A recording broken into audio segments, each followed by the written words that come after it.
옛날 아주 먼 옛날에 험준한 산맥이 병풍처럼 둘러쳐진 깊고 깊은 골짜기에 등굽이 마을이라 불리는 작은 촌락이 하나 숨어 있었습니다. 이곳은 산세가 어찌나 험하고 골이 깊은지 해가 중천에 떴다가도 금세 산봉우리 뒤로 숨어버려 하루 중 낮이라 부를 수 있는 시간이 고작 서너 시간밖에 되지 않는 아주 외진 곳이었습니다. 척박한 땅에는 돌이 많아 호미질을 한번 하려 해도 손목이 시큰거릴 정도였고, 씨앗을 뿌려도 거두는 곡식보다 바람에 날려가는 흙먼지가 더 많은 가난한 마을이었습니다. 마을 사람들은 대대로 이곳에서 나고 자라며 거친 도토리나 산나물로 겨우 끼니를 때우면서도 언젠가는 배불리 쌀밥을 먹어보는 것이 평생의 소원인 순박하고 가여운 사람들이었습니다. 이 마을 어귀에는 다 쓰러져가는 초가집 한 채가 위태롭게 서 있었는데, 그곳에는 효심이 지극하기로 소문난 청년 칠성이가 병든 어머니를 모시고 살고 있었습니다. 칠성이는 비록 가진 것은 없었으나 남들보다 튼튼한 어깨와 정직한 마음을 지니고 있어 마을 사람들의 칭찬이 자자한 젊은이였습니다. 그는 매일 새벽 남들이 잠에서 깨기도 전에 일어나 산을 오르내리며 땔감을 구하고 험한 비탈밭을 일구며 늙으신 어머니의 약값을 마련하기 위해 쉴 새 없이 몸을 움직였습니다. 하지만 하늘도 무심하시지.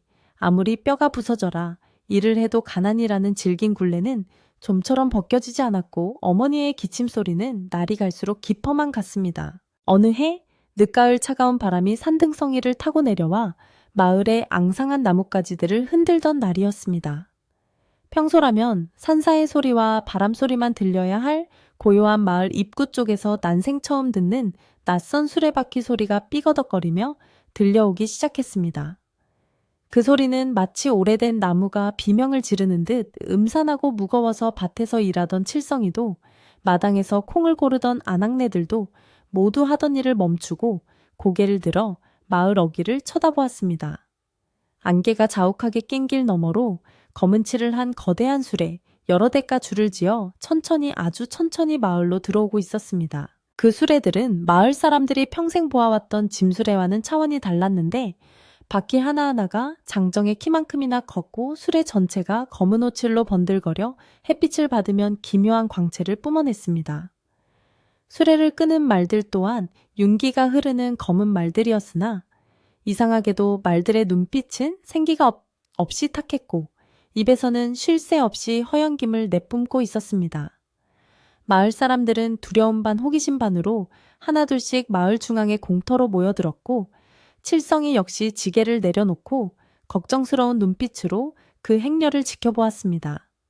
검은 수레의 행렬이 멈추자 수레 위에서 비단 옷을 입은 사람들이 하나둘씩 내려오기 시작했습니다. 수레에서 내린 이들은 머리에 값비싼 갓을 쓰고 화려한 비단 두루마기를 걸친 양반의 행색을 하고 있었으나, 그들의 얼굴은 핏기 하나 없이 창백하여 마치 살아있는 사람이 아닌 듯한 서늘한 기운을 풍겼습니다. 그들 중 가장 나이가 많아 보이는 흰 수염을 길게 기른 노인이 마을 사람들 앞으로 걸어 나왔습니다. 그의 눈빛은 날카로웠으나 입가에는 인자해 보이는 엷은 미소를 띠고 있었는데, 그 미소가 어딘지 모르게 사람을 불안하게 만드는 구석이 있었습니다. 마을 촌장이 떨리는 목소리로 그들에게 누구시며 무슨 일로 이 누추한 곳까지 오셨느냐고 조심스럽게 물었습니다. 노인은 목소리를 가다듬더니 자신들은 먼 도시에서 온 명문가, 집안의 사람들이라고 소개하며 집안에 큰 우환이 있어 조상님들의 유고를 모시고 천하의 명당을 찾아 떠도는 중이라고 말했습니다. 그는 마을 뒤편에 솟아있는 험준한 산봉우리를 가리키며 저곳이야말로 자신들이 찾던 영험한 기운이 서린 곳이라며 감탄을 금치 못했습니다. 그러면서 마을 사람들에게 한 가지 간곡한 부탁이 있다고 말했습니다. 자신들이 가져온 조상님들의 유골단지를 저 산 꼭대기까지 옮겨야 하는데, 늙고 지친 자신들의 힘으로는 도저히 그 험한 산길을 오를 수가 없다는 것이었습니다. 노인의 제안은 실로 놀라운 것이었는데, 마을의 건장한 장정들이 자신들을 대신해 유골단지를 등에 지고 산 정상까지 옮겨주기만 한다면 그 대가로 평생 만져보지도 못할 만큼의 황금을 주겠다는 것이었습니다. 그 말을 증명이라도 하듯 노인의 뒤에 서 있던 하인들이 수레에서 작은 상자 하나를 꺼내 뚜껑을 열었습니다. 그 순간 상자 안에서 쏟아져 나온 눈부신 황금빛이 칙칙하던 상월마을의 공기를 순식간에 바꾸어 놓았습니다. 가난에 찌들어 살던 마을 사람들의 눈이 휘둥그레졌고 여기저기서 침을 삼키는 소리가 들려왔습니다. 쌀한톨이 귀에 굶기를 밥 먹듯 하던 그들에게 눈앞의 황금은 거부할 수 없는 유혹이었습니다. 하지만 모든 마을 사람이 그 제안을 방인 것은 아니었는데 마을에서 가장 연로하고 지혜롭기로 소문난 만석 영감님만은 근심 어린 표정으로 그 광경을 지켜보고 있었습니다. 만석 영감님은 평소에도 산의 기운을 읽고 날씨를 점치는 능력이 탁월하여 마을 사람들의 존경을 받는 분이었습니다. 그는 노인이 내민 황금을 쳐다보지도 않고 오히려 검은 술의 짐칸에 실려있는 정체모를 항아리들에게 시선을 고정했습니다. 영감님의 미간이 깊게 찌푸려지더니 옆에 서 있던 칠성이의 소매를 잡아 끌며 낮은 목소리로 속삭였습니다. 칠성아, 저것들은 예사 물건이 아니다. 냄새가 나. 아주 고약하고 비릿한 냄새가 난단 말이다. 칠성이는 만석 영감님의 말씀에 깜짝 놀라 다시 한번 수레 쪽을 유심히 살펴보았지만 그의 눈에는 그저 고급스러운 검은 항아리들이 겹겹이 쌓여있는 것으로만 보였습니다. 항아리들은 겉면에 기이한 문양이 새겨져 있었는데 얼핏 보면 구름문에 같기도 하고 다시 보면 고통에 일그러진 사람의 얼굴 같기도 한 기묘한 문양이었습니다. 하지만 칠성이의 머릿속에는 방금 본 황금의 반짝임과 집에 누워 계신 어머니의 창백한 얼굴이 겹쳐 떠올랐습니다. 저 황금 한 덩이만 있다면 어머니께 좋은 약을 지어드리고 따뜻한 이불도 사드릴 수 있을 것이라는 생각이 그의 마음을 흔들었습니다. 귀족 노인은 마을 사람들의 흔들리는 눈빛을 놓치지 않고 더욱 부드러운 목소리로 사람들을 설득하기 시작했습니다. 이 항아리들은 우리 가문의 뼈대에 있는 조상님들을 모신 것이니 무게가 조금 나갈 수는 있소. 하지만 산을 오르는 것쯤이야. 이 마을의 건장한 젊은이들에게는 식은 죽 먹기가 아니겠소. 오늘 해가 지기 전에 일을 마쳐준다면 약속한 황금에 더해 쌀과 고기도 넉넉히 드리리다. 쌀과 고기라는 말에 주저하던 마을 청년들 몇몇이 참지 못하고 앞으로 나섰습니다. 그들은 당장이라도 항아리를 짊어질 기세로 소매를 걷어붙였습니다. 가장 먼저 나선 것은 마을에서 힘께나 쓴다는 돌쇠였습니다. 돌쇠는 으스대며 수레 앞으로 다가가 가장 커 보이는 항아리 하나를 가리켰습니다. 귀족 하인들이 조심스럽게 항아리를 들어 돌쇠의 등지개 위에 올려주었습니다. 그런데 항아리가 지게에 닿는 순간 돌쇠의 무릎이 휘청하며 땅으로 푹 꺼지는 것이 아니겠습니까? 돌쇠는 당황하여 얼굴이 붉어졌지만 마을 사람들 앞에서 망신을 당하기 싫어 이를 악물고 다리에 힘을 주었습니다. 어허, 이놈이 생각보다 묵직하구먼. 뼈가 아니라 무쇠라도 들었나. 돌쇠가 농담처럼 소리쳤지만 그의 이마에는 굵은 땀방울이 비오듯 쏟아지고 있었습니다. 그 모습을 본 칠성이는 이상한 기분을 느꼈습니다. 돌쇠는 쌀가마니 두세 개도 거뜬히 드는 장사인데 고작 저만한 항아리 하나에 저렇게 힘겨워하다니 이해할 수 없는 노릇이었습니다. 그때 만석 영감님이 다시 한번 사람들 앞으로 나서며 큰 소리로 외쳤습니다. 다들 정신 차리게. 세상에 공짜는 없는 법이야. 조상뼈 항아리가 저리 무거울 리가 있는가? 저건 필시 좋지 못한 기운이 씌인 물건일세. 당장 그만두게. 영감님의 서슬퍼런 호통에 돌쇠도 잠시 주춤하며 지게를 내려놓으려 했습니다. 하지만 귀족 노인은 전혀 당황하지 않고 차분하게 말을 이었습니다. 허허, 허허, 노인장께서 의심이 많으시구려. 우리 가문의 조상님들은 생전에 덕을 많이 쌓으시어 그 뼈조차도 묵직한 기운을 담고 계신 것이오. 그 무게는 곧 복의 무게이니 무거울수록 받게 될 상도 크지 않겠소. 그러면서 하인에게 눈짓을 하자 하인은 돌쇠의 손에 묵직한 금화 한 잎을 쥐어주었습니다. 차가운 금화의 감촉이 손바닥에 닿자 돌쇠의 눈빛은 다시 탐욕으로 번들거리기 시작했고 만석 영감님의 경고는 귓등으로도 들리지 않게 되었습니다. 그 말을 본 마을 사람들은 더 이상 망설이지 않았습니다. 너도 나도 나서서 항아리를 지겠다고 아우성을 쳤습니다. 가난이라는 지긋지긋한 현실 앞에서 불길한 예감 따위는 사치스러운 감정에 불과했습니다. 칠성이 역시 주먹을 꽉 쥐었습니다. 어머니가 추운 겨울을 따뜻하게 날 수만 있다면 제 등이 좀 휘어지는 것쯤은 아무것도 아니라고 생각했습니다. 결국 칠성이도 인파를 해치고 앞으로 나가 공손하지만 결의에 찬 목소리로 말했습니다. 저도 하나 지겠습니다. 제 어머니 약값을 벌 수 있게 해주십시오. 귀족 노인은 칠성이를 보며 묘한 미소를 지었습니다. 칠성이의 등지개 위에도 검고 매끄러운 항아리가 하나 올려졌습니다. 순간 칠성이는 숨이 턱 막히는 듯한 중압감을 느꼈습니다. 그것은 단순히 물리적인 무게가 아니었습니다. 마치 차가운 얼음 덩어리가 척추를 타고 흐르는 듯한 소름 끼치는 냉기가 옷 속으로 파고들었습니다. 귓가에서는 윙윙거리는 이명 소리가 들리는 듯했고 눈앞이 잠시 핑 돌았습니다. 하지만 칠성이는 어머니의 얼굴을 떠올리며 아랫배에 힘을 주고 벌떡 일어났습니다. 그 모습을 본 귀족들은 서로 눈짓을 교환하며 만족스러운 듯 고개를 끄덕였습니다. 그날 오후 등급이 마을의 산길은 긴 행렬로 장관을 이루었습니다. 마을의 장정들은 물론이고 힘 좀 쓴다는 아낙네들까지 합세하여 수십 명이 줄을 지어 산을 오르기 시작했습니다. 평소라면 1시간이면 오를 산길이었지만 등 뒤에 항아리가 어찌나 무거운지 사람들의 걸음은 거북이처럼 느렸습니다. 칠성이는 땀을 뻘뻘 흘리며 한 걸음 한 걸음 발을 떼었습니다. 등 뒤의 항아리에서는 찰랑거리는 소리도 달그락거리는 소리도 나지 않았습니다.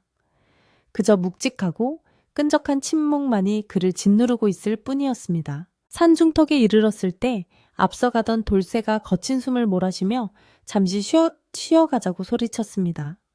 사람들은 길가에 지게를 받쳐놓고 바위에 걸터앉아 땀을 닦았습니다. 그런데 이상한 일이 벌어졌습니다. 지게를 내려놓았음에도 불구하고 사람들의 어깨와 허리가 완전히 펴지지 않는 것이었습니다. 마치 보이지 않는 무언가가 여전히 그들의 어깨를 누르고 있는 것처럼 사람들은 구부정한 자세로 앉아 서로의 얼굴을 쳐다보았습니다. 하지만 누구 하나 입 밖으로 힘들다는 말을 꺼내지 않았습니다. 힘들다고 불평했다가 혹시라도 그 말을 받지 못할까 두려웠기 때문입니다. 해가 뉘엿뉘엿 넘어가고 땅거미가 질 무렵이 되어서야 사람들은 겨우 산 정상에 도착했습니다. 귀족들이 미리 일러준 장소에는 이미 구덩이들이 파여 있었습니다. 사람들은 조심스럽게 항아리를 구덩이 옆에 내려놓았습니다. 항아리가 땅에 닿는 순간 땅속에서 쿵 하고 울리는 소리가 들린 것 같았지만 사람들은 너무 지쳐서 그 소리에 신경 쓸 겨를이 없었습니다. 일을 마친 사람들은 귀족들에게 약속받은 금화를 받기 위해 서둘러 산을 내려왔습니다. 내려오는 발걸음은 올라갈 때보다 가벼웠지만 여전히 등 뒤가 서늘한 느낌은 지워지지 않았습니다. 마을로 돌아온 사람들에게 귀족들은 약속대로 금화를 나누어 주었습니다. 난생 처음 만져보는 황금의 감촉에 마을 전체가 축제 분위기에 휩싸였습니다. 집집마다 불을 밝히고 귀족들이 나누어 준 고기를 굽는 냄새가 진동했습니다. 칠성이도 받은 금화를 소중히 품에 안고 집으로 달려가 어머니께 보여드렸습니다. 어머니는 깜짝 놀라며 기뻐하셨지만 칠성이의 굽은 등을 쓰다듬으며 걱정스러운 눈빛을 감추지 못하셨습니다. 아가 돈도 좋지만 내 몸이 상하면 무슨 소용이냐. 어깨가 왜 이리 딱딱하게 굳었느냐. 어머니의 말에 칠성이는 대수롭지 않게 웃어넘겼지만 사실 그의 어깨는 돌처럼 굳어 통증이 심했습니다. 그날 밤 마을 사람들은 황금에 취하고 고기에 취해 깊은 잠에 빠져들었습니다. 하지만 칠성이는 통증 때문에 쉽게 잠들 수 없었습니다. 뒤척이다 잠시 밖으로 나온 칠성이는 마을 입구에 세워진 검은 수레들이 여전히 떠나지 않고 있는 것을 보았습니다. 귀족들은 마을을 떠나기는커녕 마을 한가운데 있는 빈집에 짐을 풀고 머무를 채비를 하고 있었습니다. 그리고 그들의 수레에는 아직도 산으로 옮기지 못한 아니 어쩌면 새로 생겨난 것일지도 모르는 수많은 항아리들이 어둠 속에서 검은 입을 벌린 채 쌓여 있었습니다. 달빛이 구름에 가려 더욱 어두워진 밤, 칠성이는 문득 만석 영감님의 집 쪽을 바라보았습니다. 영감님의 집에는 불이 켜져 있었고 창호지 문 위로 영감님이 밤새 무언가를 적고 있는 그림자가 비쳤습니다. 마을 사람들은 이제 부자가 될 꿈에 부풀어 있었지만 칠성이의 마음 한구석에는 알 수 없는 불안감이 안개처럼 피어올랐습니다. 내일도 모레도 저 항아리들을 날라야 한다면 과연 내 등이, 아니 우리 마을 사람들의 등이 버텨낼 수 있을까? 바람결에 무겁다, 무겁다 하는 희미한 소리가 들려오는 듯하여 칠성이는 서둘러 방으로 들어갔습니다. 이것이 등급이 마을에 닥칠 비극의 서막임을 그때는 아무도 알지 못했습니다. 다음 날 아침이 밝았지만 등급이 마을의 풍경은 예전과는 사뭇 달라져 있었습니다. 예전 같으면 닭이 우는 소리와 함께 아낙네들이 우물가에서 물을 깃는 소리, 장정들이 밭으로 향하며 나누는 활기찬 인사 소리가 들려왔겠지만 지금은 마을 전체가 기묘한 정적과 들뜬 흥분에 휩싸여 있었습니다. 사람들은 더 이상 거친 손으로 호미를 잡거나 흙투성이가 되어 밭을 가려고 하지 않았습니다. 대신 그들은 아침 일찍부터 귀족들이 머무는 빈집 마당으로 모여들어 오늘은 또 어떤 항아리를 지고 산에 오를 수 있을지, 오늘은 얼마나 많은 황금을 손에 쥘 수 있을지만을 이야기하며 눈을 번뜩이고 있었습니다. 농사일이 뒷전으로 밀려나자 마을의 밭들은 잡초가 무성해지기 시작했고 소들은 여물을 제때 먹지 못해 마구간에서 구슬프게 울어댔지만 아무도 거들떠보지 않았습니다. 마을 사람들의 관심은 오로지 검은 수레에서 내려지는 항아리의 개수와 크기에만 쏠려 있었습니다. 칠성이 역시 새벽같이 일어나 밭으로 가는 대신 어머니에게 드릴 고깃국을 끓여놓고 서둘러 작업장으로 향했습니다. 어제 받은 금화로 쌀독을 채우고 어머니의 약을 지어왔지만 사람의 욕심이란 것이 참으로 묘하여 한 번 편안함을 맛보고 나니 다시는 예전의 고생스러운 삶으로 돌아가고 싶지 않은 마음이 굴뚝 같았습니다. 귀족들은 마을 사람들의 이런 변화를 예상했다는 듯 흡족한 표정으로 일거리를 나누어 주었습니다. 그들은 마을 사람들을 향해 자네들의 헌신 덕분에 우리 조상님들이 편히 쉬게 되었네 라고 칭찬하며 어제보다 더 많은 항아리를 내놓았습니다. 마을 사람들은 앞다퉈 항아리를 받아지게 얹고 산을 오르기 시작했습니다. 그런데 하루 이틀 날이 갈수록 마을 사람들의 모습에 기이한 변화가 나타나기 시작했습니다. 분명 일을 마치고 지게를 내려놓았음에도 불구하고 사람들의 허리가 펴지지 않고 구부정한 상태로 굳어지기 시작한 것입니다. 처음에는 단순히 근육이 뭉쳐서 그러려니 하고 서로의 등을 두드려주거나 온천물에 찜질을 해보기도 했지만 소용이 없었습니다. 마을 사람들의 걸음걸이 또한 점점 변해갔는데 하늘을 보고 당당하게 걷던 예전의 모습은 사라지고 모두가 땅바닥만 쳐다보며 어기적거리는 꼴이 되었습니다. 마치 보이지 않는 누군가가 등 뒤에 매달려 목을 조르고 있는 것처럼 사람들은 목을 앞으로 쑥 빼고 어깨를 잔뜩 웅크린 채 걸어 다녔습니다. 아이들은 어른들의 굽은 등을 보며 낙타 같다고 놀려댔지만 어른들은 화를 낼 기운조차 없이 그저 묵묵히 항아리를 나를 뿐이었습니다. 그들의 눈에는 오직 일을 마치고 받게 될 황금의 반짝임만이 어른거렸고 몸이 망가져가는 것은 부자가 되기 위한 잠깐의 고통일 뿐이라며 스스로를 위로했습니다. 칠성이 또한 예외는 아니어서 그의 젊고 튼튼했던 허리도 서서히 활처럼 휘어지기 시작했습니다. 칠성이는 밤마다 끓어오르는 통증 때문에 잠을 설쳤는데 누워있어도 등 뒤에 차가운 돌덩이가 박혀있는 듯한 이물감이 느껴졌습니다. 어머니는 아들의 굽은 등을 보며 눈물을 흘리셨습니다. 칠성아, 이제 그만하면 되었다. 돈이 아무리 좋아도 사람이 저렇게 꼬부라져서야 어찌 살겠느냐. 제발 그만두거라. 어머니의 간곡한 만류에도 칠성이는 억지로 웃어 보이며 대답했습니다. 어머니, 조금만 더 하면 기와집을 짓고 하인을 부리며 살 수 있어요. 그때까지만 참으세요. 이 정도 굽은 것은 금방 펴집니다. 하지만 칠성이의 말과는 달리 마을에는 흉흉한 소문이 돌기 시작했습니다. 밤마다 마을 어귀에서 귀신이 곡하는 소리가 들린다거나 산에 올라갔던 사람이 헛것을 보고 굴러 떨어졌다는 이야기가 심심치 않게 들려왔습니다. 어떤 사람은 자다가 가위가 눌려 깼는데 자기 등 뒤에 시커먼 형체가 매달려 귓가에 무겁지 무겁지 덤 하고 속삭이는 소리를 들었다고 했습니다. 그럼에도 불구하고 날이 밝으면 사람들은 홀린 듯이 다시 지게를 지고 산으로 향했습니다.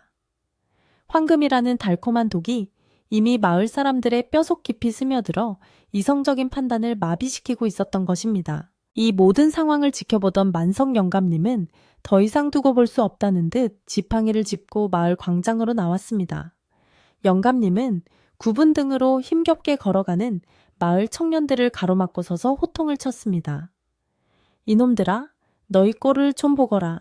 그게 사람의 형상이냐, 아니면 짐승의 형상이냐. 땅만 보고 걷다가는 영영 하늘을 보지 못하게 될 게다. 만석 영감님의 목소리는 쩌렁쩌렁하게 울렸지만 사람들은 귀찮다는 표정으로 영감님을 피해 가려 했습니다. 이미 황금에 눈이 먼 그들에게 영감님의 충고는 늙은이의 잔소리로밖에 들리지 않았습니다. 만석 영감님은 답답한 마음에 가슴을 치며 소리쳤습니다. 내 말을 명심해서 듣거라. 저 항아리에 든 것은 조상의 뼈가 아니다. 뼈가 어찌 저리 썩은 내를 풍기며 뼈가 어찌 저리 무거울 수 있단 말이냐. 너희가 지고 있는 것은 저 사악한 놈들이 지은 죄업이다. 남의 죄를 대신 지고 있으니 몸이 배견할 리가 있겠느냐. 영감님의 죄업이라는 말에 몇몇 사람들은 멈칫하며 서로의 얼굴을 쳐다보았습니다. 확실히 항아리 근처에만 가면 맡아지는 비릿하고 역겨운 냄새와 설명할 수 없는 섬뜩한 기운은 단순히 오래된 유골 때문이라고 하기에는 석연치 않은 구석이 많았습니다. 그때 무리 중에서 가장 많은 황금을 모아 비단옷을 걸치고 있던 돌쇠가 비웃으며 앞으로 나섰습니다. 돌쇠의 등은 이미 90도로 꺾여 있어 고개를 쳐들어야만 만석 영감님의 얼굴을 볼 수 있었습니다. 영감님, 죄업이고 나발이고 간에 이 금덩이가 내 손에 들어오면 그게 복이지요. 죄를 지어서라도 이렇게 잘 먹고 잘 살 수만 있다면 나는 1000번이고 10,000번이고 저 항아리를 지겠소.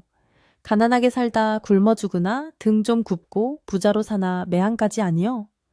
돌쇠의 당당한 말에 주위 사람들이 웅성거리며 동조하는 기색을 보였습니다. 만석 영감님은 돌쇠의 뻔뻔한 태도에 기가 막혀 말을 잇지 못했습니다. 네 이놈, 내가 지금 무슨 소리를 하는지 알고나 있느냐. 그 무게가 너를 짓눌러 땅속까지 끌고 들어갈 것이다. 영감님이 핏대를 세우며 경고했지만 돌쇠에는 콧방귀를 뀌며 지게를 고쳐 맸습니다. 그때 마을 회관 마루에 앉아 이 광경을 지켜보던 귀족 노인이 부채를 펼쳐 입가를 가리며 은밀한 미소를 지었습니다. 마을 사람들의 분열과 탐욕은 귀족들이 가장 바라던 바였고 그들은 이 기회를 놓치지 않고 판을 더 크게 벌이기로 작정했습니다. 귀족 노인은 하인들을 시켜 창고 깊숙한 곳에서 더 크고 으리으리한 항아리들을 꺼내오게 했습니다. 이번에 나온 항아리들은 이전에 보던 것들과는 차원이 달랐습니다. 사람 몸통만 한 크기의 표면에는 붉은색 안료로 기괴한 부적 같은 그림이 그려져 있었고 항아리 입구는 굵은 쇠사슬로 칭칭 감겨 봉인되어 있었습니다. 항아리가 밖으로 나오자마자 주변의 공기가 차갑게 식으며 묘한 냉기가 흘러나왔고 어디선가 까마귀 떼가 날아와 지붕 위에 앉아 불길하게 울어댔습니다. 하지만 사람들은 그 불길한 징조보다 항아리의 크기에 압도되어 침을 삼킬 뿐이었습니다. 노인은 마을 사람들을 둘러보며 차분하게 선언했습니다. 이것들은 우리 가문의 시조시수님들을 모신 아주 귀한 항아리라네. 워낙 기운이 강하여 보통 사람은 감히 엄두도 못 낼 물건이지. 하지만 이 마을 장사들이라면 충분히 해낼 거라 믿네. 이 항아리를 산 꼭대기까지 무사히 옮기는 사람에게는 지금까지 준 황금의 3배를 주겠네. 아니 원한다면 평생 먹고 살 쌀과 땅문서까지 주지. 3배라는 말과 땅문서라는 말에 마을 사람들의 눈이 뒤집혔습니다. 평생 소작농으로 살며 땅 한 평 가져보는 게 소원이었던 그들에게 이것은 목숨을 걸어서라도 잡아야 할 기회였습니다. 사람들은 서로 먼저 그 큰 항아리를 지겠다고 달려들었습니다. 이건 내 거야. 내가 먼저 봤어. 비켜 힘도 없는 놈이 어딜 감히. 마을 사람들은 서로 밀치고 멱살을 잡으며 아수라장을 만들었습니다. 예전에 순박하고 서로 돕던 이웃 사촌의 모습은 온데간데 없고 오직 황금에 굶주린 짐승들만이 그곳에 있었습니다. 칠성이는 그 광란의 현장을 지켜보며 뒷걸음질 쳤습니다. 만석 영감님의 말씀대로 저것은 단순한 항아리가 아니라는 확신이 들었지만 이미 광기에 휩싸인 사람들을 말리기에는 역부족이었습니다. 결국 힘이 가장 센 돌쇠가 다른 사람들을 모두 밀쳐내고 가장 큰 항아리를 차지했습니다. 돌쇠는 승리감에 도취되어 항아리를 지게에 묶었습니다. 하지만 그가 지게를 짊어지고 일어서려는 순간 우두둑 하는 끔찍한 소리가 뼈에서 울려 퍼졌습니다.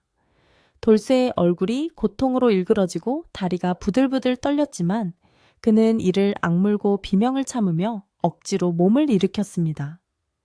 그의 등은 이제 거의 땅에 닿을 듯이 굽어버렸고 목 핏줄이 터질 듯이 솟아올랐습니다.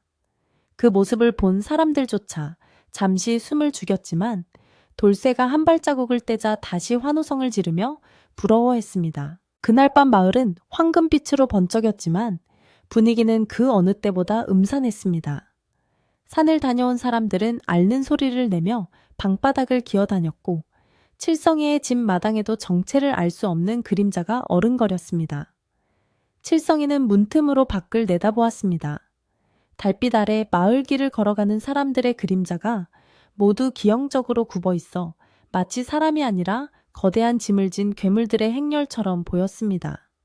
그리고 바람결에 실려오는 소리는 이제 무겁다는 탄식을 넘어 살려줘 뜨거워 아파하는 수많은 사람들의 비명소리가 뒤섞인 듯한 환청으로 변해 칠성이의 귓가를 맴돌았습니다. 만석 영감님은 자신의 집 문을 걸어 잠그고 향을 피우며 밤새 기도를 올렸습니다. 영감님은 알고 있었습니다. 저 항아리에 담긴 것이 산으로 올라가 묻히는 순간 그 무게는 땅으로 스며들어 결국 이 마을 전체를 짓누르게 될 것임을 말입니다. 하지만 이미 탐욕의 무게를 짊어지기로 선택한 마을 사람들에게는 돌아올 길이 보이지 않았습니다. 등굽이 마을의 밤은 깊어가고 땅속 깊은 곳에서는 알 수 없는 진동이 미세하게 시작되고 있었습니다. 그것은 마치 대지가 견딜 수 없는 무게에 신음하며 비명을 지를 준비를 하는 것과 같았습니다. 등굽이 마을에 황금이 넘쳐나기 시작한 지 어느덧 열 보름이 지났을 무렵 마을은 겉보기에는 더할 나위 없이 풍요로워 보였지만 그 속은 썩어 들어가고 있었습니다. 초가집이 헐린 자리에는 번듯한 기와집들이 들어섰고 아이들의 옷은 남루한 무명옷 대신 알록달록한 비단 옷으로 바뀌었지만 마을을 감싸고 있는 공기는 무겁고 탁했습니다. 예전에는 맑게 흐르던 시냇물이 어쩐지 검푸른 빛을 띠며 흐르기 시작했고 밤이면 산짐승들의 울음소리조차 뚝 끊겨 쥐 죽은 듯한 정막만이 감돌았습니다. 하지만 마을 사람들은 그 기이한 정적을 눈치채지 못했고 오직 자신의 집 창고에 쌓여가는 금화의 개수를 세느라 밤을 새우곤 했습니다. 사람들의 모습은 날이 갈수록 더욱 기괴하게 변해갔는데 이제는 허리가 펴지는 사람이 단 한 명도 없을 지경이었습니다. 모두가 땅바닥에 코가 닿을 듯 고개를 숙이고 뒷짐을 진 채 어기적거리며 걷는 꼴이 마치 거대한 곤충떼가 움직이는 것 같았습니다. 그들의 얼굴색은 햇빛을 보지 못한 탓에 창백하다 못해 푸르딩딩하게 변해 있었고 눈 밑에는 검은 그림자가 짙게 드리워져 있었습니다. 그런데도 그들의 눈동자만은 탐욕으로 이글거리며 서로를 의심하고 감시하는 살벌한 빛을 띠고 있어 마주치기조차 두려울 정도였습니다. 칠성이는 어머니를 위해 약을 다리면서 마당 밖을 내다보았는데 마음 한구석이 쇳덩이를 삼킨 듯 답답했습니다. 어머니의 기침은 약을 써도 잦아들기는커녕 더욱 심해졌고 밤마다 무겁다 집이 무너질 것 같다며 헛소리를 하시는 일이 잦아졌기 때문입니다. 칠성이는 이것이 단순히 기분 탓이 아님을 직감했습니다.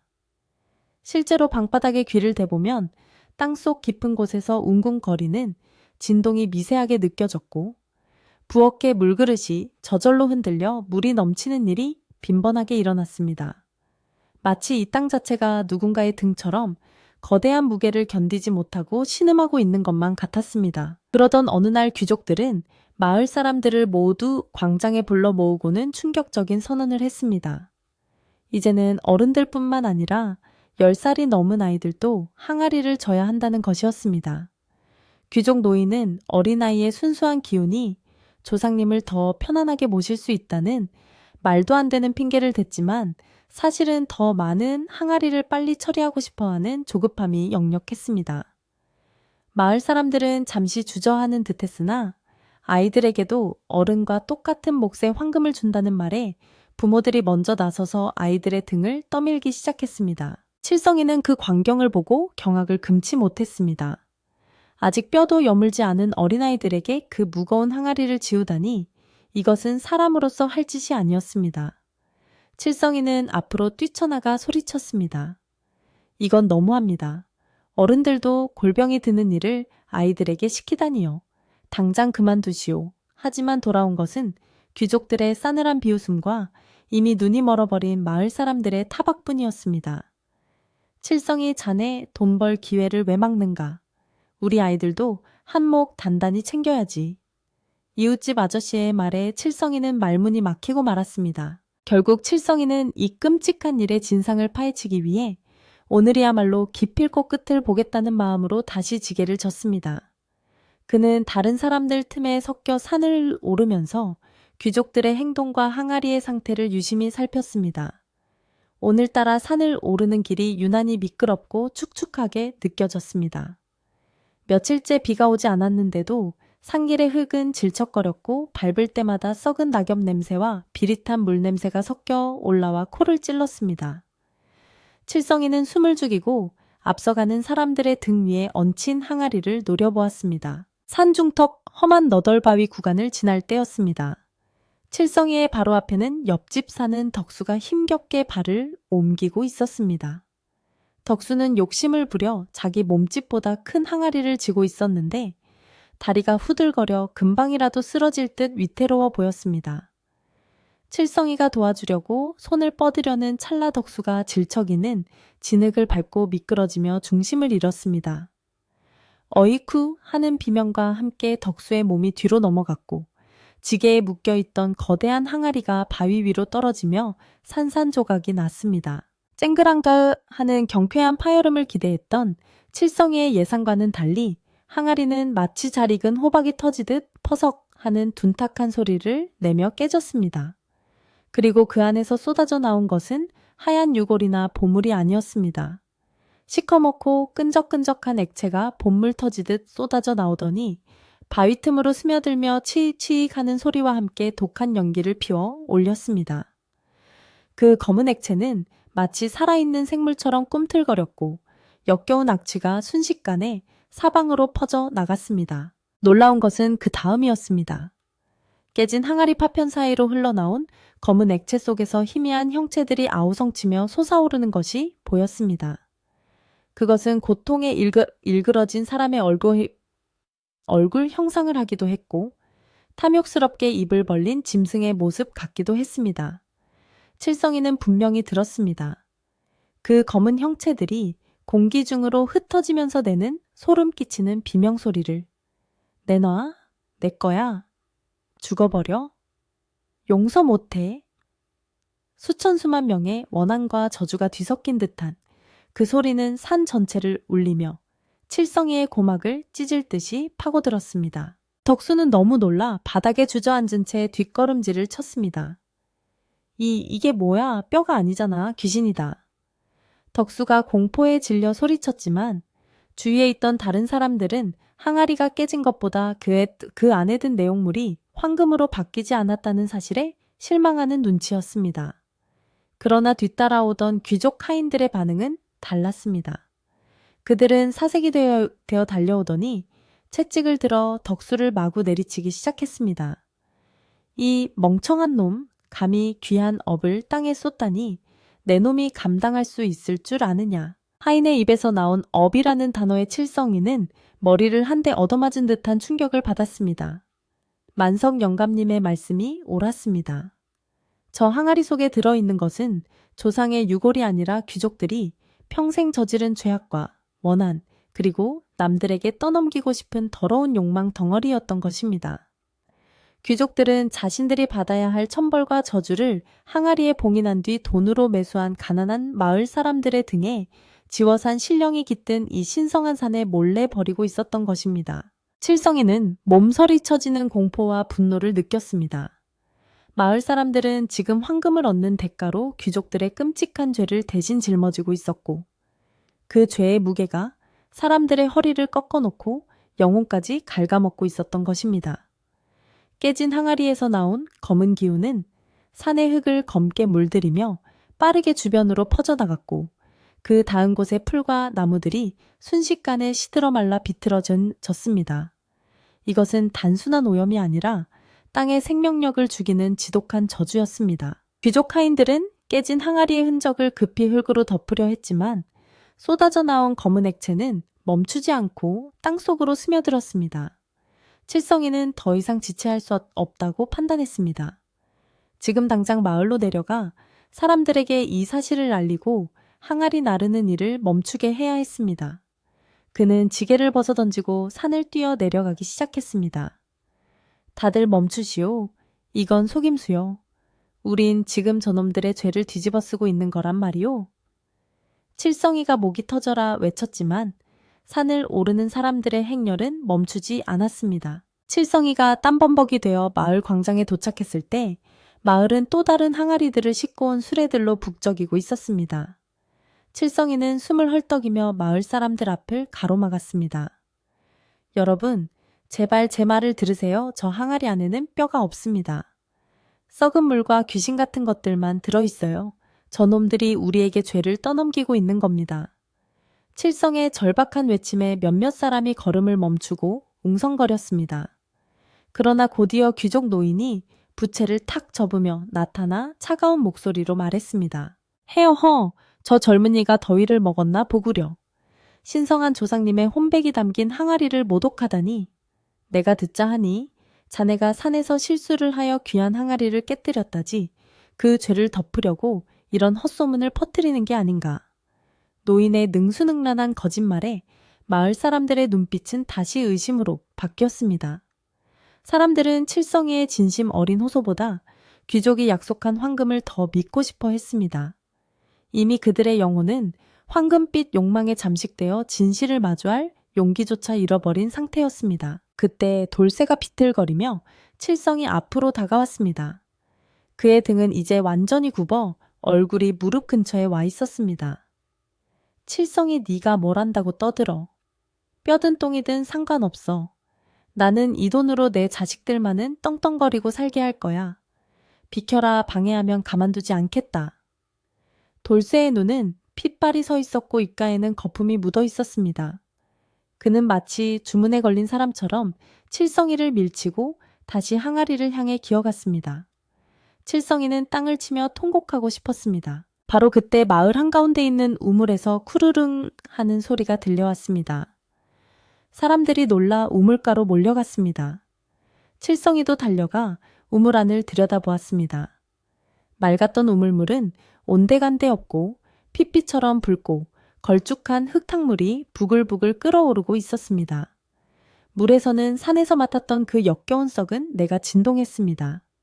이것은 땅이 병들고 있다는 명백한 증거였습니다.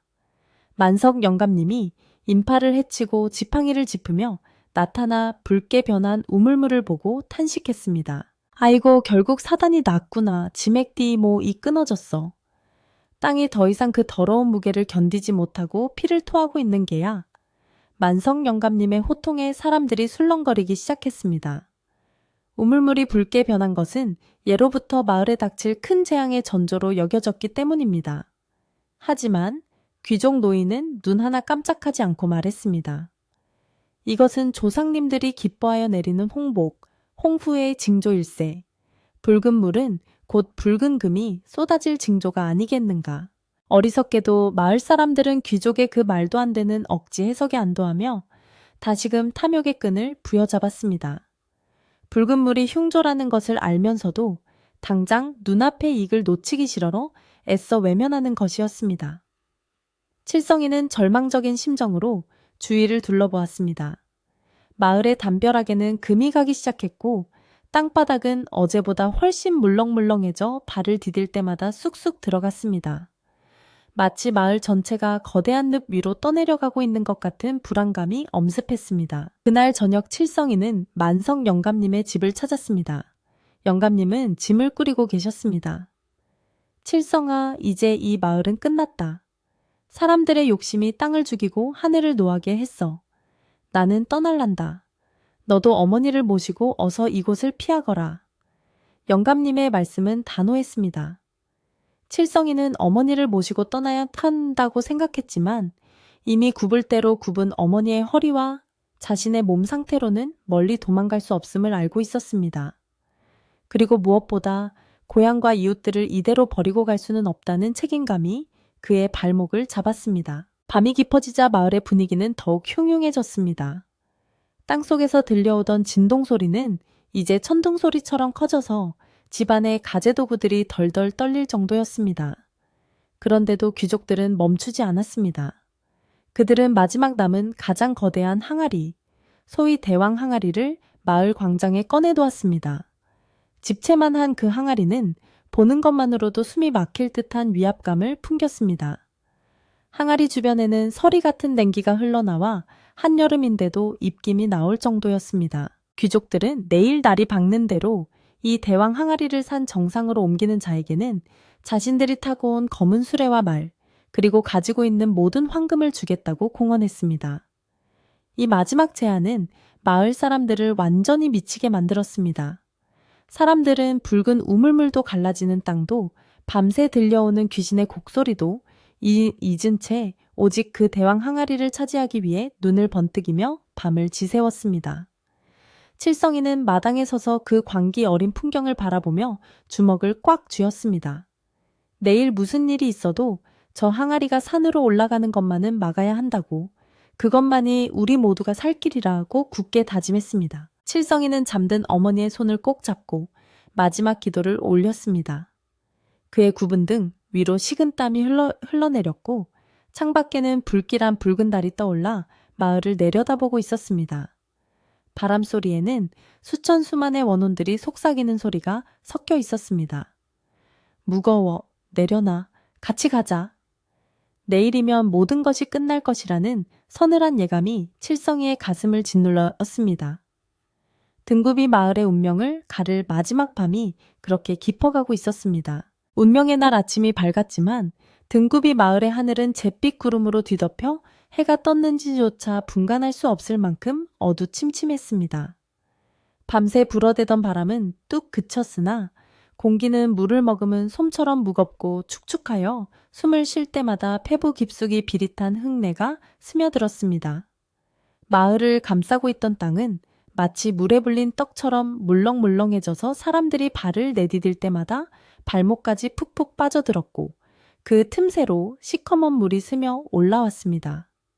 하지만 이미 이성을 잃은 마을 사람들은 발밑의 변화 따위는 안중에도 없다는 듯 새벽부터 마을 중앙 광장으로 좀비처럼 몰려들었습니다.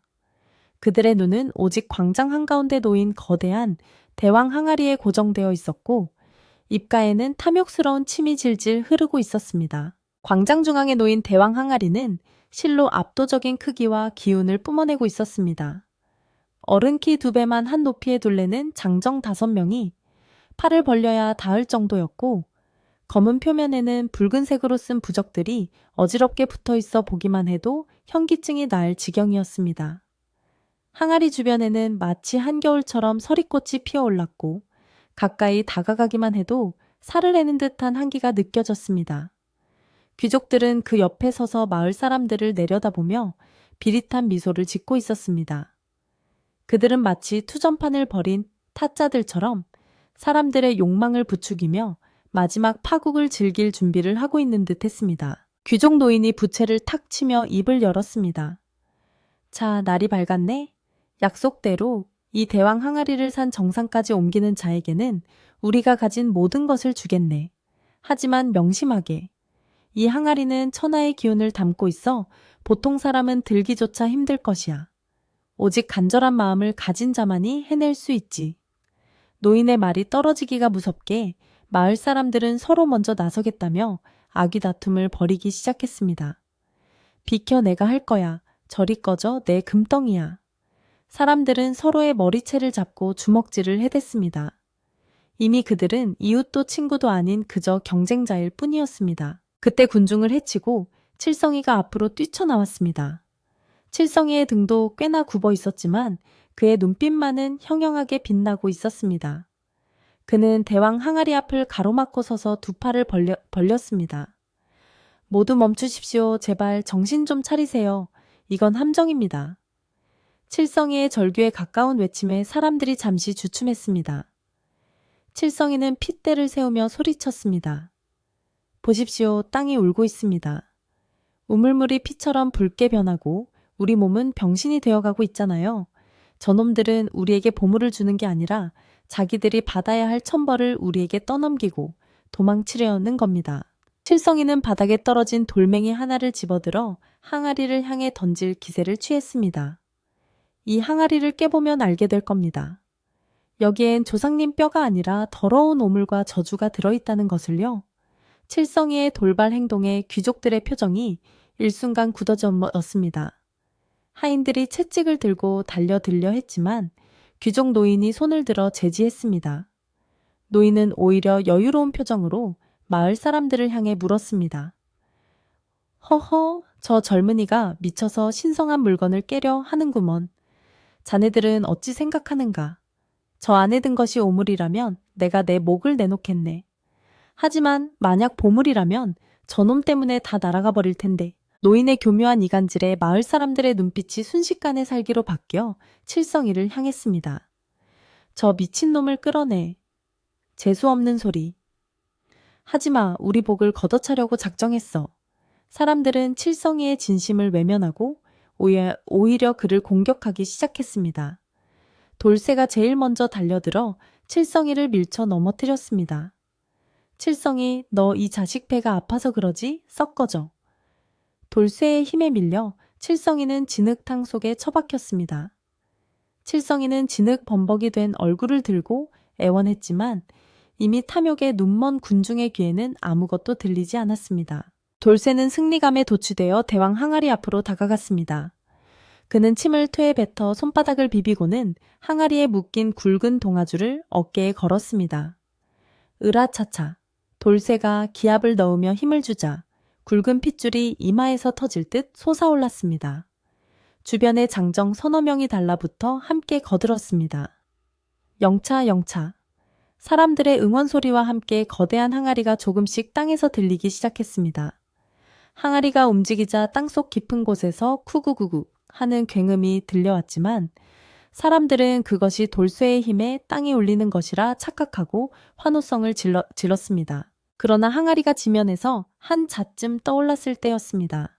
돌쇠의 입에서 끄악 하는 처절한 비명이 터져나왔습니다. 항아리의 무게가 갑자기 수십 배, 수백 배로 불어난 듯 돌쇠의 어깨뼈가 으스러지는 소리가 났습니다. 동시에 항아리 밑바닥이 쩍 갈라지더니 그 안에서 검붉은 액체가 폭포수처럼 쏟아져 내렸습니다. 액체는 닿는 모든 것을 녹일 듯이 맹렬한 기세로 땅바닥을 적셨고 지독한 악취가 진동하며 사람들의 코를 찔렀습니다. 그 냄새는 썩은 시체의 냄새보다 더 역하고 타는 유황 냄새보다 더 독했습니다. 놀란 사람들이 뒷걸음질 치려는 순간 대재앙이 시작되었습니다. 항아리에서 쏟아진 검은 액체를 머금은 땅이 순식간에 죽처럼 풀어지기 시작한 것입니다. 단단했던 광장의 흙바닥이 순식간에 거대한 늪으로 변해버렸습니다. 돌쇠와 항아리를 들던 장정들은 비명질을 새도 없이 허리까지 늪 속으로 빨려 들어갔습니다. 그들은 허우적거리며 빠져나오려 했지만 몸부림칠수록 더 깊이 더 빠르게 빨려 들어갈 뿐이었습니다. 살려줘 땅이 나를 먹는다. 돌쇠가 절규하며 손을 뻗었지만 검은 진흙은 이미 그의 가슴팍까지 차올랐습니다. 광장은 순식간에 아수라장이 되었습니다. 구경하던 사람들도 예외는 아니었습니다. 발밑에 땅이 무너져 내리며 집들이 기울어졌고 기와장이 와르르 쏟아져 내렸습니다. 사람들은 도망치려 했지만 발을 떼려고 할 때마다 등 뒤에서 보이지 않는 거대한 손이 잡아당기는 듯한 무게를 느꼈습니다. 그동안 그들이 짊어졌던 탐욕의 무게, 남의 죄를 대신 져준 업보의 무게가 고스란히 그들의 몸을 짓누르고 있었습니다. 몸이 안 움직여? 누가 내 등 좀 놔줘. 사람들은 울부짖으며 바닥을 기었지만 그럴수록 늪은 그들을 놓아주지 않았습니다. 그 혼란의 와중에 칠성이는 간신히 정신을 차리고 일어났습니다. 그는 욕심을 부리지 않았기에 그리고 마지막 순간까지 진실을 밝히려 했기에 그나마 몸이 가벼웠습니다. 칠성이는 집 쪽을 바라보았습니다. 어머니가 계신 초가집도 서서히 기울어가고 있었습니다. 칠성이는 젖먹던 힘을 다해 집으로 달려갔습니다. 진흙이 무릎까지 차올라 걸음을 방해했지만 그는 이를 악물고 나아갔습니다. 어머니, 조금만 기다리세요. 칠성이의 외침은 비명과 굉음에 묻혀 희미하게 흩어졌습니다. 한편 이 모든 참상을 지켜보던 귀족들은 미리 준비해둔 날렵한 말에 올라타 마을 입구 쪽으로 달리기 시작했습니다. 그들은 마을 사람들이 늪에 빠져 죽어가는 모습을 보며 깔깔대고 웃었습니다. 어리석은 것들, 남의 죄를 지고 황금을 받았으니 그 무게에 깔려 죽는 것은 당연한 이치지. 귀족 노인은 뒤도 돌아보지 않고 채찍을 휘둘러 열었습니다. 그들은 마을 입구에 놓인 유일한 돌다리를 건너가더니 하인들을 시켜 다리를 끊어버렸습니다. 쾅 하는 소리와 함께 다리가 무너져 내리며 마을 사람들의 마지막 탈출구마저 사라져 버렸습니다. 칠성이는 방 안에 쓰러져 계신 어머니를 업고 밖으로 나왔습니다. 어머니는 공포에 질려 바들바들 떨고 계셨습니다. 칠성아, 나를 두고 너라도 살거라. 나는 틀렸다. 어머니가 쉰 목소리로 말했지만 칠성이는 고개를 저었습니다. 무슨 말씀을 하세요? 같이 살아야죠. 저 높은 언덕까지만 가면 됩니다.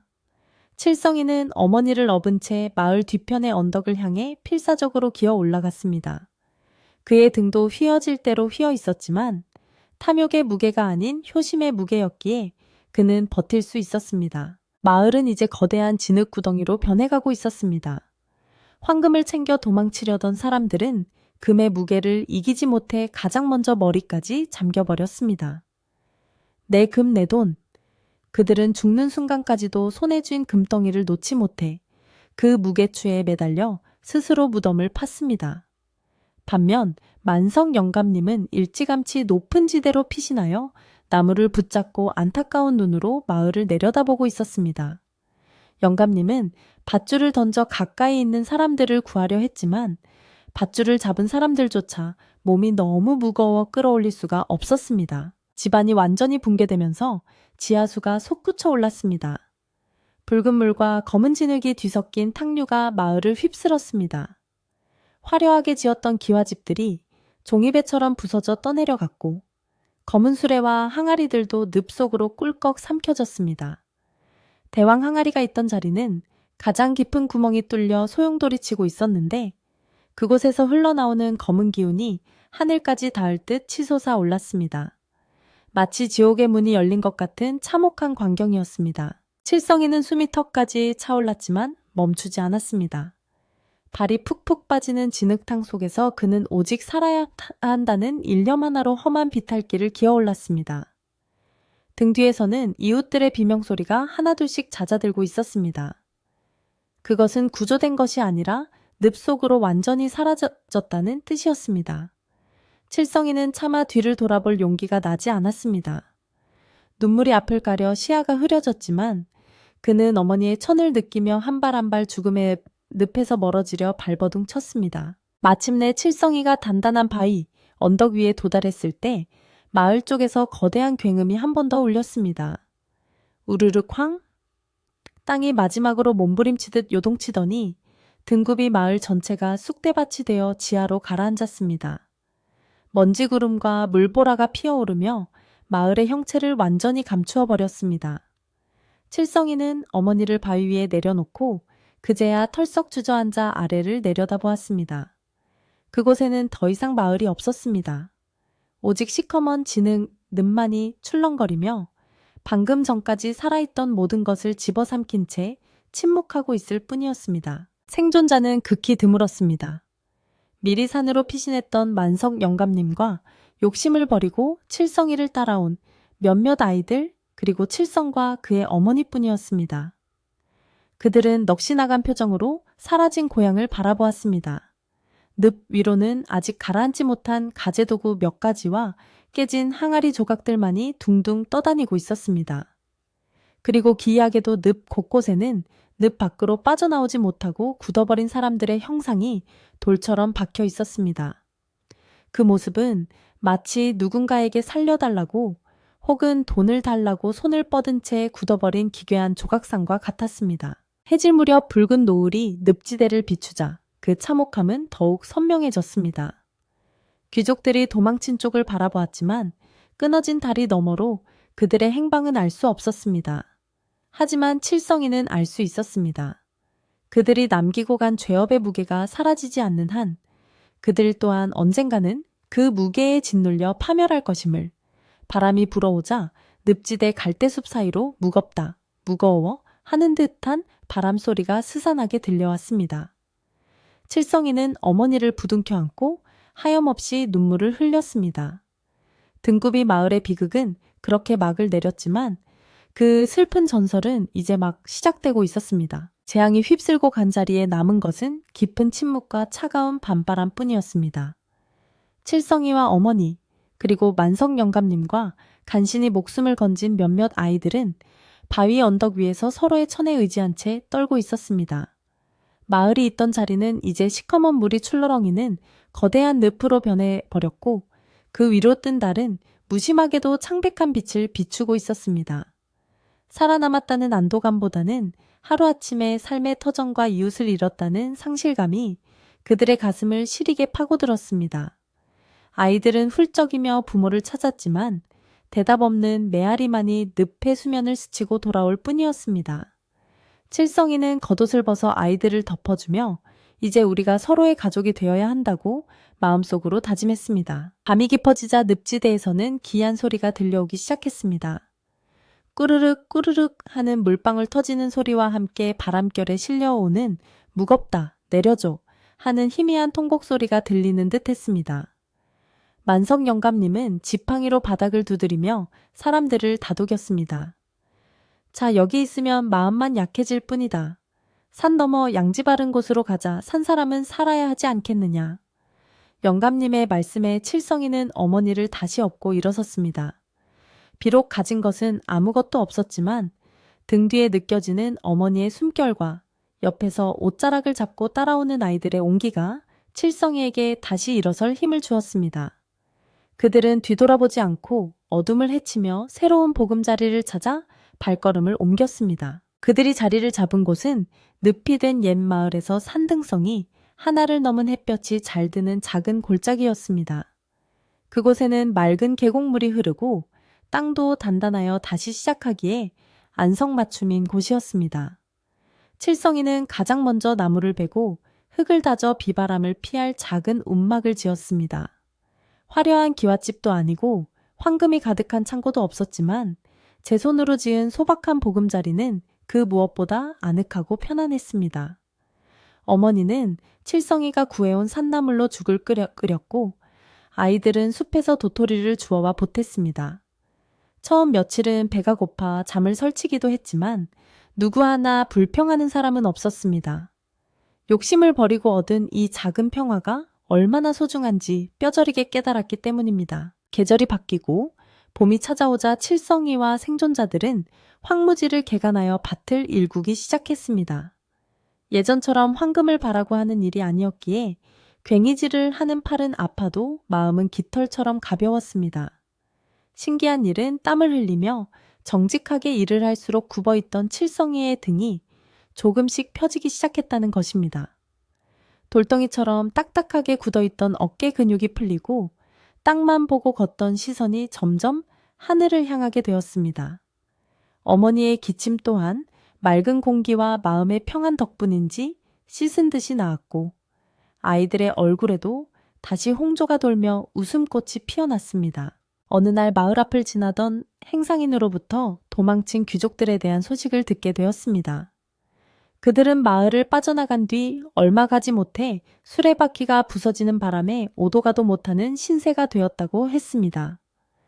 그런데 기이하게도 그들이 훔쳐 달아난 황금과 보따리를 짊어지고 걸어가려 했으나 발이 땅에 붙은 듯 떨어지지 않아 결국 산짐승들의 먹이가 되거나 미쳐서 산을 헤매고 있다는 것이었습니다. 행상이는 그들이 짊어진 짐이 눈에 보이는 것보다 훨씬 무거웠던 모양이요. 마치 귀신이 올라타기라도 한 것처럼 꼼짝도 못했다더군요. 라고 혀를 찼습니다. 칠성이는 그 말을 듣고 조용히 고개를 끄덕였습니다. 죄의 무게는 도망친다고 해서 사라지는 것이 아님을 다시금 확인한 셈이었습니다. 세월은 유수와 같이 흘러 어느덧 10년이라는 시간이 지났습니다. 칠성이와 사람들이 일군 골짜기는 이제 바른마을이라는 이름의 번듯한 촌락으로 변해 있었습니다. 집집마다 굴뚝에서 밥 짓는 연기가 모락모락 피어오르고 논밭에는 황금빛 곡식이 물결쳤습니다. 칠성이는 마을의 촌장이 되어 어질고 지혜로운 지도자로 사람들의 존경을 받았습니다. 그는 마을 사람들에게 항상 땀 흘리지 않고 얻는 재물은 독약과 같다라고 가르쳤고 마을 사람들도 그 뜻을 받들어 욕심부리지 않고 서로 나누며 평화롭게 살았습니다. 칠성이는 참한 아내를 맞이하여 토끼 같은 자식들을 낳았고 어머니는 손주들의 재롱을 보며 행복한 노후를 보내시다 편안하게 눈을 감으셨습니다. 가끔 칠성이는 마을 청년들을 데리고 산 너머 옛 마을터를 찾아가곤 했습니다. 그곳은 여전히 질퍽한 늪지대로 남아 있었는데 늪 한가운데에는 기이한 모양의 바위들이 솟아있어 보는 이들의 등골을 서늘하게 만들었습니다. 그 바위들은 하나같이 허리가 잔뜩 굽은 채 무언가를 애타게 갈구하는 사람의 형상을 하고 있었습니다. 사람들은 그 바위들을 꼽추바위 또는 등짐바위라고 불렀습니다. 비가 오거나 안개가 끼는 날이면 그 바위들 사이에서 무겁다, 황금을 다오 하는 바람소리가 들려와 마을 사람들은 그곳을 함부로 가까이 하지 않았습니다. 칠성이는 그 늪을 바라보며 아이들에게 옛날 이야기를 들려주었습니다. 보거라, 저 바위들이 바로 옛날에 욕심에 눈이 멀어 남의 죄를 대신 짊어졌던 사람들의 모습이란다. 황금은 잠시 반짝이다 사라지지만 죄업의 무게는 저렇게 돌이 되어서도 사라지지 않는 법이지. 너희는 절대 헛된 욕심을 부려서는 안 된다. 아이들은 칠성이의 말을 듣고 늪을 바라보며 고개를 끄덕였고 그 교훈은 마음 깊이 새겨졌습니다. 그렇게 등급이 마을의 비극은 전설이 되어 후세 사람들에게 경각심을 일깨워주는 거울이 되었습니다. 어느 맑은 가을날 저녁 칠성이는 하루 일과를 마치고 집으로 돌아와 마루에 앉았습니다. 마당에는 고추가 붉게 말라가고 처마 밑에는 곶감이 주렁주렁 매달려 있었습니다. 부엌에서는 아내가 끓이는 구수한 된장찌개 냄새와 갓 지은 쌀밥 냄새가 솔솔 풍겨왔습니다. 칠성이는 하늘을 올려다보았습니다. 노을이 붉게 물든 하늘은 더없이 높고 푸르렀습니다. 문득 자신의 그림자를 내려다보니 예전에 굽었던 모습은 온데간데 없고 꼿꼿하고 당당한 그림자가 땅 위에 길게 드리워져 있었습니다. 칠성이는 만석 영감님이 남기고 가신 낡은 지팡이를 어루만지며 생각에 잠겼습니다. 진정한 부유함이란 황금 항아리를 창고에 가득 채우는 것이 아니라 다리 뻗고 편안하게 잠들 수 있는 마음, 그리고 사랑하는 가족과 함께 나누는 따뜻한 저녁 한 끼에 있는 것이라고 말입니다. 그때 방 안에서 아이들이 아버지 식사하세요 하고 부르는 밝은 목소리가 들려왔습니다. 칠성이는 입가에 환한 미소를 머금고 자리에서 일어났습니다. 그의 발걸음은 깃털처럼 가벼웠고 어깨에는 그 어떤 무거운 짐도 없었습니다. 방 안으로 들어서자 따뜻한 온돌방의 온기가 칠성이를 감싸 안았습니다. 둥근 밥상 위에는 김이 모락모락 나는 하얀 쌀밥과 보글보글 끓는 찌개, 그리고 맛깔스러운 나물 반찬들이 소담스럽게 차려져 있었습니다. 가족들은 칠성이를 기다리며 숟가락을 들고 옹기종기 모여 앉아 있었습니다. 칠성이는 아내와 아이들의 얼굴을 하나하나 자애로운 눈빛으로 바라보았습니다. 창호지 문 밖에서는 가을 귀뚜라미가 귀뚤귀뚤 노래하며 밤의 평온함을 더해주고 있었습니다. 칠성이는 숟가락을 들며 나직하게 말했습니다. 자, 오늘도 수고 많았다. 감사한 마음으로 들자꾸나. 가족들은 환하게 웃으며 잘 먹겠습니다. 라고 힘차게 대답했습니다. 따뜻한 밥 한 숟가락이 입안에 들어가자 하루의 피로가 눈 녹듯 사라지고 마음속 깊은 곳까지 훈훈한 기운이 퍼져나갔습니다. 밖에는 어둠이 내려앉았지만 칠성인의 집 창문으로 새어나오는 불빛은 마치 작은 별처럼 골짜기를 환하게 비추고 있었습니다. 그 불빛은 욕심 없는 삶이 얼마나 아름답고 따뜻한지를 보여주는 등불과도 같았습니다. 이제 밤이 깊어 산골 마을의 모든 불빛이 하나둘 꺼지고 사람들은 포근한 이불 속으로 들어갈 시간입니다. 옛 등급이 마을의 슬픈 전설은 늪속에 잠들고 바른 마을 사람들의 정직한 이야기는 별빛처럼 흐르는 밤입니다. 무거운 짐을 내려놓고 편안한 마음으로 잠자리에 드는 것, 그것이 바로 세상에서 가장 큰 축복일 것입니다. 오늘 밤 여러분의 꿈속에는 무거운 항아리 대신 향긋한 밤 냄새와 가족의 웃음소리만이 가득하기를 바랍니다.